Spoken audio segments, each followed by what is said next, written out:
అందరికీ praise the lord. నా పేరు కిషోర్. మనం చెప్పబోయేది కీర్తనల గ్రంథం 2వ అధ్యాయం 1 నుంచి 12 వచనాలు. అన్యజనులు ఎలా అలా రేపుచున్నారు, జనములు ఎలా ప్రతిమేనని తలంచుచున్నవి.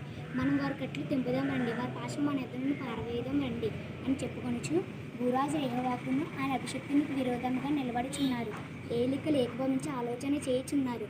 ఆకాశమందు ఆశ్చర్యుడు అగువాడు నవ్వుచున్నాడు. ప్రభు వారిని చూచి అపహసించుచున్నాడు అని ఉగ్రుడే వారితో పలుకును. ప్రచండ కోపం చేత వారిని తలనొప్పజేయును. నేను ఆ పరిశుద్ధ పర్వతమైన సీయోను మీద నా రాజును ఆశ్చర్యంగా చేసి ఉన్నాను.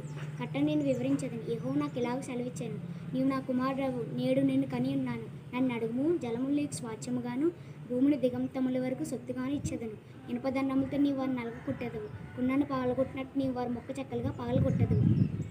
కాబట్టి రాజులారా వివేకులే ఎందిరి, భూపతులారా బోధ నుండి, వైభతులకి యెహోవాను సేవించుడి, గడగడ వణుకుచ్చి సంతోషించుడి. ఆయన కోపం త్వరగా రగిలికొనెను, వారు ముద్దు పెట్టుకున్నది లేని ఎడల అని కోపించుడి. అప్పుడు మీరు త్రోవ తప్పి నశించెదరు. ఆయనను ఆశ్రయించి వారందరూ ధన్యులు. ఆమేన్.